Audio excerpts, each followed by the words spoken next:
So I don't know about you, but I've got a bit of a love-hate relationship with personas. In many ways, I love them.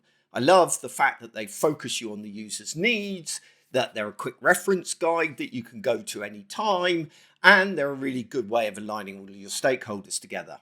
But they're not without their problems. For a start, they go out of date really quickly.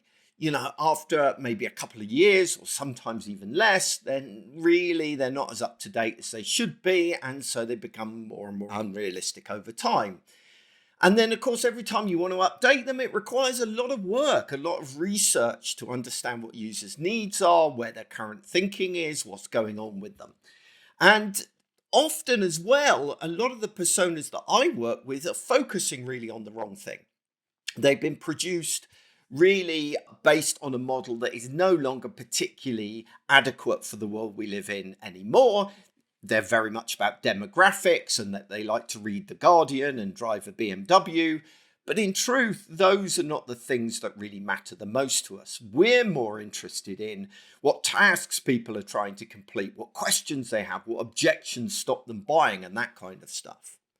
So personas are a really difficult one to manage, but AI has actually offered us a better way, a way of producing personas very fast, very efficiently, and probably just as accurate, if not more accurate, than the way that we've been doing them traditionally in the past. So I want to give you an example of where I've been doing this recently when I've been working with Network Rail. And increasingly, I'm using these AI generated, what I call functional personas, all the time, pretty much on every project I run, because they're just so easy to set up.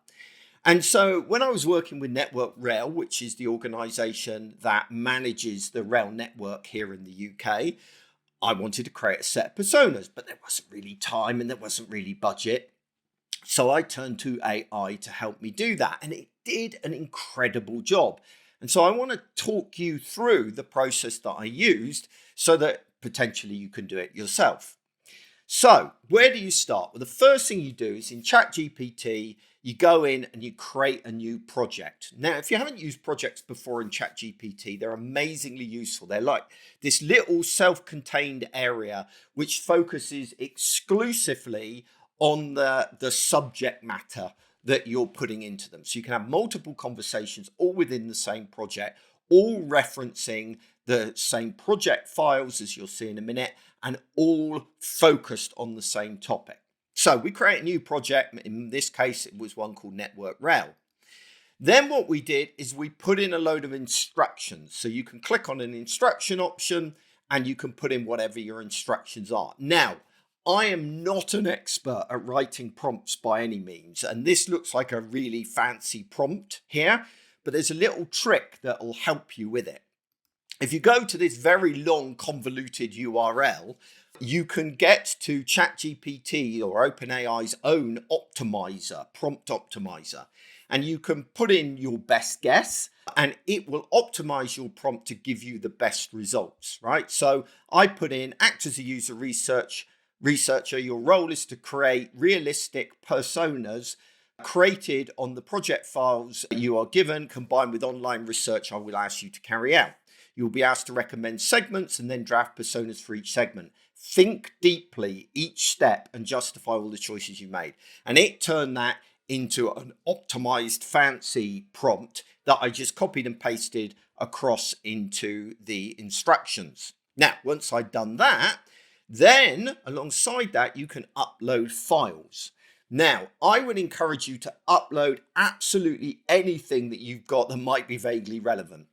So in this case, I started by uploading an about Network Rail, just so it knew a little bit about the organization and what they do and, a bit of background, just copied and pasted chunks off the website, basically. But I also then went on to add all kinds of things, old surveys that were out of date, but I threw them in anyway. Even an old set of personas that I knew were out of date, threw that in anyway.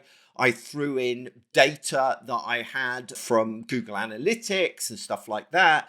All kinds of sources, anything I could lay my hands on. I think I also managed to get like a list of common questions that people were asking when they called up Network Rail.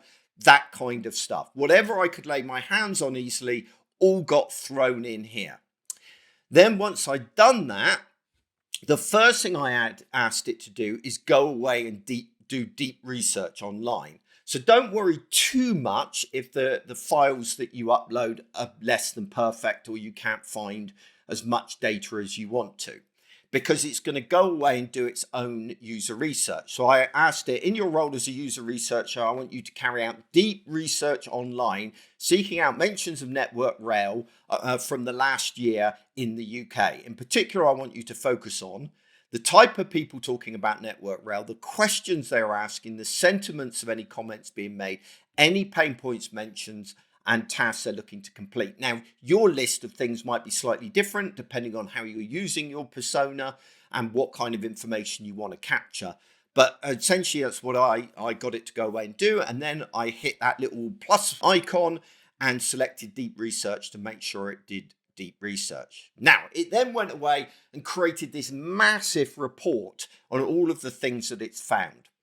I'll be honest with you, I didn't even read the report. All I did was save it out and download it onto my computer and then upload that into the project files, right? So now ChatGPT had access to that deep research all in there alongside all of the other files that I added in. Now, once I'd done that, then I asked it the important question. In your role as a user researcher, based both on your deep research that you've carried out and the other project files available, what segments would you recommend I create personas for? I would like you to create segments based on need, questions, tasks, pain points, or goals, not demographics, unless you have a compelling reason to do otherwise. This is the important bit. Think deeply about your answer. Since we've changed to ChatGPT 5, we can't select a model anymore. And so if we want it to put a lot of thought into an answer, we need to tell it to do that.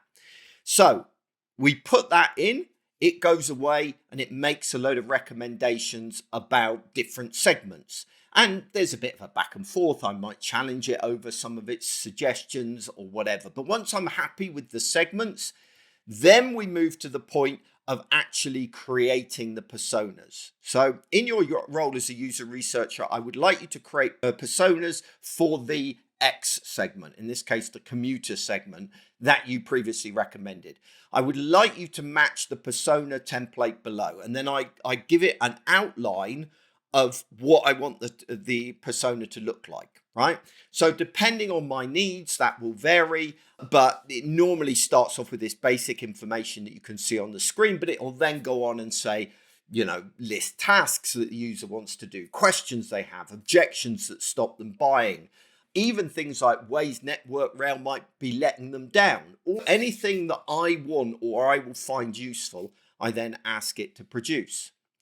And then off it goes, and it does a pretty damn good job, right? Now, it's very important that you validate these. So what I tend to do is once I've produced these, I show them around to internal stakeholders that are interacting with the customer regularly to get a sense of whether they feel it's realistic or not. And of course, if time and budget allows, I would show it to users as well. But something is better than nothing. So having those personas are a great starting point. And you can even go a step further and say, based on the persona that you've created above, please create me a candid, hyper-realistic photograph of the person. So you end up with a nice person, a nice picture of the person as well.